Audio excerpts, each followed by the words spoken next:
Bonjour à vous et soyez les bienvenus dans l'espace des livres et les plaisirs de Marc Page. Votre invité aujourd'hui a écrit plusieurs romans dont Stanislas, premier prix Marcel Pagnol, Le Mangeur de peur, Les anges disparaissent et bien d'autres encore. En 2015, il publie Zoé aux éditions Mercure de France. En 2016, toujours dans cette même maison d'édition, il publie Chaque seconde est un murmure. Il vit en Provence. En novembre dernier, il publie aux éditions La Trace, cette fois-ci, Des mots de contrebande, un recueil de textes inédits. Il s'agit d'Alain Cadéot. Il vous présente son dernier ouvrage, Des mots de contrebande aux éditions La Trace. Alain Cadéot, bonjour et bienvenue dans la chronique de Guillaume Sautet. Comment allez-vous, Alain ? Aujourd'hui, bien. Au fond, ce qui compte, c'est maintenant. Donc, on va pas parler d'hier ni de demain. On va bien sûr revenir sur des mots de contrebande, mais là, on va faire un petit tour sur quand même le passé. On est obligé, et sur le présent. Le passé, avant, on va revenir sur vous, apprendre à vous connaître pour celles et ceux qui vous découvrent aujourd'hui, avant de revenir sur ce que j'appelle, moi, une pépite d'or, on l'a dit, des mots de contrebande. On va s'intéresser à vous. Racontez-nous votre parcours pour en arriver là où vous en êtes et puis faire découvrir à celles et ceux, comme je le disais, qui vous découvrent aujourd'hui. Mon parcours, je pense que c'est le parcours de beaucoup d'écrivains de mon âge. C'est une sorte de marathon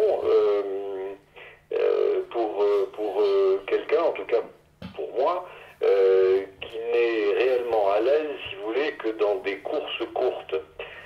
Autrement dit, j'ai un souffle tachycardiaque qui me permet de couvrir 60 mètres formidablement. Mais arrivé à mon âge, effectivement, j'ai l'impression d'un marathon. Quand je me retourne sur ce passé dont vous me parlez, je me dis qu'au fond, c'est bien long et bien fascinant, mais au fond, c'est peut-être le trajet nécessaire pour qu'une écriture arrive à maturité. Je ne sais pas si ça vous suffit, mais Si. en tout cas, moi, c'est un peu l'impression que j'ai, si vous voulez, sur le passé. Autrement dit, 100 fois sur le métier remettez votre ouvrage, on est toujours un peu sur cette donnée essentielle, et je trouve ça assez fascinant, au fond, de voir à quel point on porte en soi, quand on est beaucoup plus jeune, l'écriture par exemple, mais ça peut être tout à fait autre chose, que ce soit la danse, que ce soit la sculpture, etc. On porte en soi donc ce talent, mais après ce talent, il faut vraiment en faire quelque chose, il faut le travailler en permanence. Et ce qui est fascinant, c'est ça, c'est cette impression d'approcher sans arrêt quelque chose d'essentiel et de se rendre compte que les mots se foutent un peu de nous, ils nous échappent. et voilà, au fond, mon passé consiste à avoir aligné des mots quelquefois avec plus ou moins de conscience, et peut-être arriver à mon âge, me rendre compte que il fallait tout ce temps-là pour commencer à en apprécier la valeur. Alors vous me disiez il y a quelques instants, avant, Ouais. avant cet appel, que vous étiez en train d'écrire. La question, elle est simple. Vous écrivez à quel moment de la journée? C'est comme ça, quand Alors, l'inspiration écoutez, vient? en ce moment, depuis quelques années, j'écris très tôt le matin, mais jusqu'à 11 heures. Voilà, c'est à peu près l'heure. Donc, je sais pas, ça peut être de 5 heures du matin à 11 heures. Donc, où je fais mes gammes, comme on dit. Puis bon, j'ai tout ce plaisir de ce bureau là qui est devant moi, avec 1000 objets éparpillés, des papiers, des feuilles, des cahiers, des stylos, de l'encre, enfin bref, tout ce petit outillage qui moi m'est nécessaire. Je travaille peu sur écran, enfin sur l'ordi, si ce n'est pour transcrire après. Mais c'est vrai que l'écriture pour moi c'est un travail de bureau. Ça se passe là sous la lampe.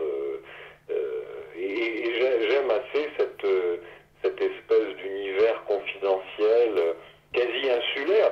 J'ai l'impression d'être sur une île. Mon bureau, c'est une île. Je pense l'avoir écrit d'ailleurs. C'est une île ou une espèce d'épave, si vous voulez, qui vogue sur les flots. Et je me laisse porter comme ça tous les matins. Je fais mes gammes. Quelles sont vos passions et qu'est-ce qu'il aime faire, Alain Cadéot, quand il n'est pas à son bureau, comme vous le dites, pour écrire notamment? D'abord, il y a, je dirais, le côté matériel, donc qui m'oblige à encore travailler. L'écriture ne nourrissant pas forcément son homme,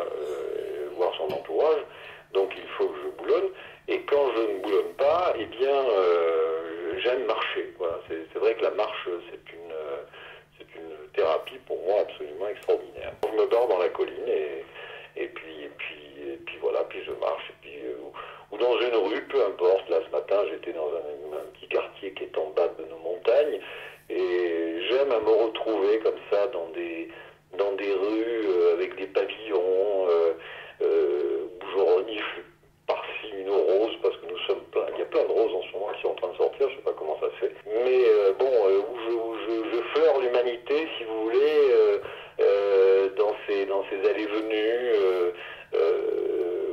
où je vais d'une maison à une autre, voilà, j'aime beaucoup faire ça, aller dans un café, et puis après je vais dans la colline, et puis là je marche, et puis j'ai des sentiers que j'aime particulièrement, et je suis très attentif aux pierres, je suis très attentif aux arbres, aux plantes, aux animaux que je croise. On a la chance d'être dans un endroit où il y a une faune en liberté assez importante. Donc pour celui qui est relativement discret, quand il arrive à échapper aux chasseurs, il y a moyen, si vous voulez, de reprendre au contact avec des choses qui sont importantes. Vous êtes à la rencontre du public. Qu'est-ce que vous disent vos lecteurs principalement, et qu'est-ce que vous aimez dans ces rencontres? Alors d'abord, je ne suis pas souvent à la rencontre des lecteurs, hein, c'est assez rare. Enfin, je me donne le choix, c'est-à-dire que je ne veux pas non plus aller systématiquement dans des des signatures et des machins et des trucs, ça m'enrage beaucoup. Mais par contre, j'ai une vraie correspondance avec certains lecteurs, des gens qui m'appellent ou des gens qui m'écrivent et à qui je réponds bien entendu sous forme de mail, bien sûr. Et qu'est-ce qu'ils me disent?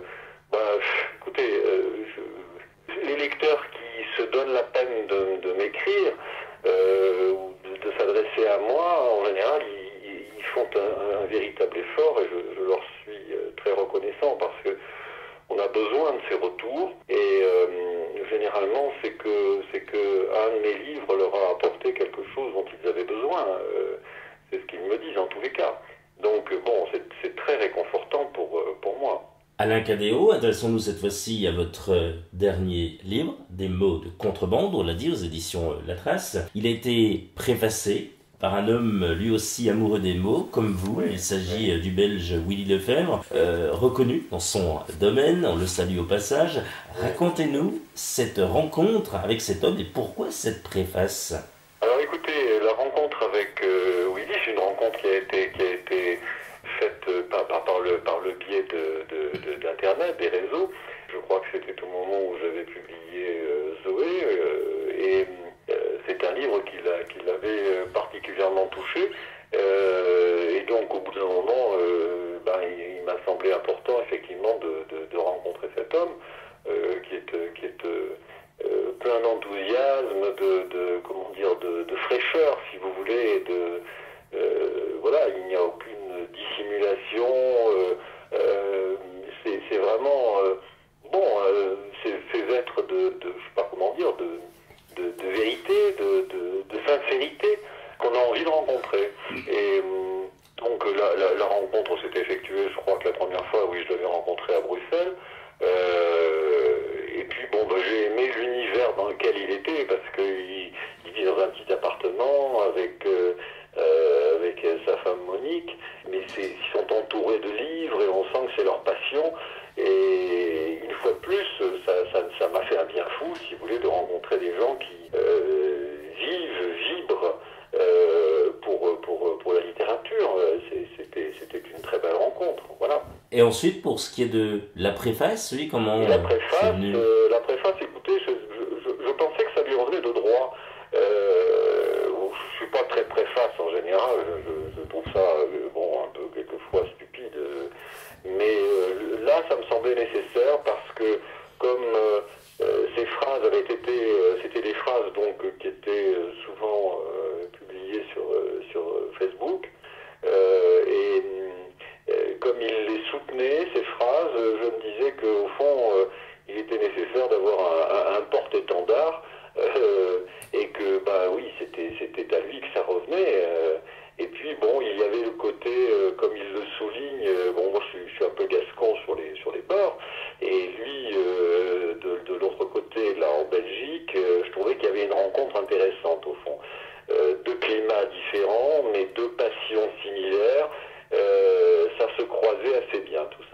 Oui, et vous parlez notamment des réseaux sociaux, et oui, vous l'avez dit, il y a notamment cette page, les billets d'Alain Cadéot, on se Oui, voilà, régale, oui, on se régale c'est tout à fait. à vous voir écrire sur le papier, vous l'avez dit, ensuite vous Mhm. retranscrivez sur ordinateur, et on le voit, cette belle écriture, avec cette encre un petit peu comme à l'ancienne, on va se le dire, à l'ancienne, ça fait rêver, on se laisse embarquer, Willy fait un montage exceptionnel, on se laisse emporter par vos mots, on est embarqué dans cette légèreté des mots, dans cette, on va dire, ce moment que vous vivez quand vous écrivez, quand on s'imagine, on est avec vous, on est un petit peu dans votre tête et on se dit mais sa tête, waouh, quoi, c'est incroyable, il arrive avec les mots à nous embarquer, à nous faire rêver parfois, à nous dégager des émotions également.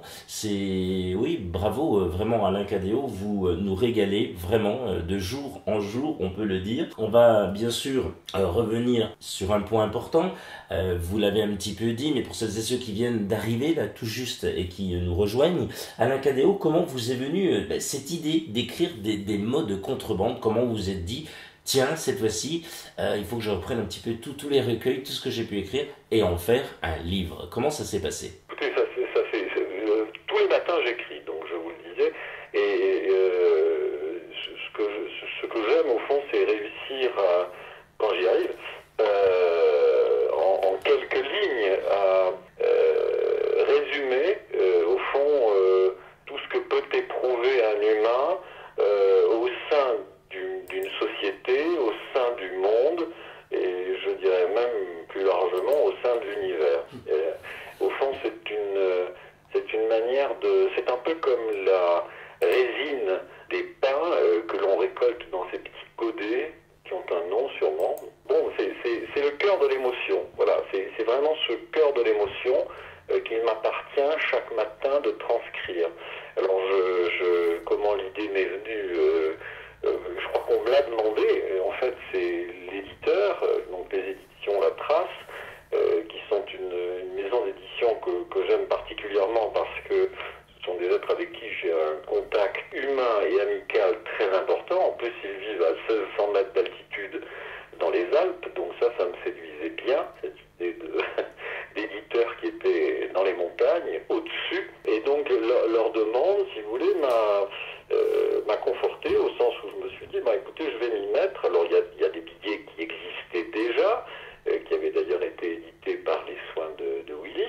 Tout ce que j'écrivais le matin, je le livrais à l'éditeur, lequel l'engrangeait dans ses données, et puis le livre est né. Voilà, c'est un peu comme ça que ça s'est passé. Hein. Ça a été une série d'instants, si vous voulez, récoltés, puis imprimés, édités et distribués jusqu'à vous. Pour celles et ceux qui viennent de nous rejoindre, vous allez comprendre un petit peu plus ce que dégage comme légèreté Alain Cadéot. Ces petits mots, ces intentions, ces billets sont destinés à celles et à ceux qui ne se connaissent pas, font partie de la même famille éparpillée, les affamés d'azur.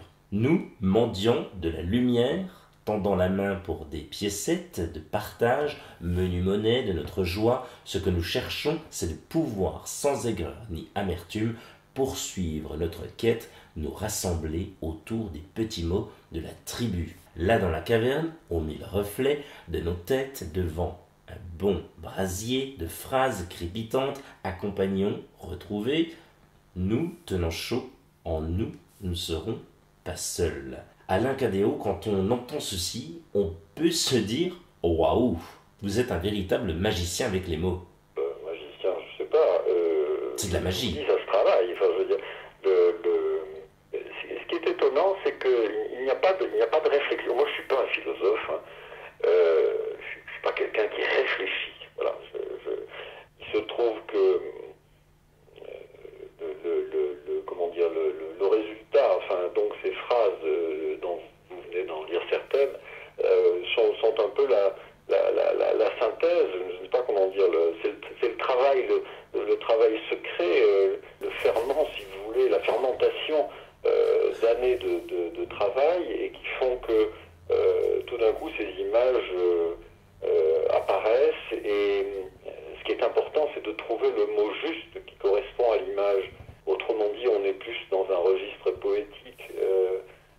Et cette poésie, si vous voulez, elle est essentielle à l'humain. C'est le sang de l'humain, la poésie. Je trouve que s'en éloigner, sous prétexte de raison, sous prétexte de positivisme, sous prétexte de, je sais pas comment dire, de réalité, c'est un peu dommage parce que c'est oublier cette part mystérieuse qui est en chacun d'entre nous et que seule la poésie peut-être peut révéler. Voilà, donc c'est une série d'aphorismes en réalité. C'est pas un roman, il n'y a pas d'histoire, si ce n'est une histoire des mots. Retrouver l'essence des mots, retrouver la magie des mots. Alors le terme magicien, il est là, si vous voulez, c'est retrouver la magie des mots. Ça a presque ça me fait penser au chaman aussi. C'est une sorte d'incantation, comme l'aurait dit Rimbaud, le côté incantatoire. C'est-à-dire qu'il y a une manière d'associer les mots qui fait que le monde bouge. Moi, je crois énormément à cette, déflagration, si vous voulez, secrète, silencieuse, qui n'est pas dans les journaux, qui n'est pas, répandue, mais qui, d'une certaine manière, fait sans doute bouger les choses aussi. Alain Cadéot, quels sont vos projets pour la suite?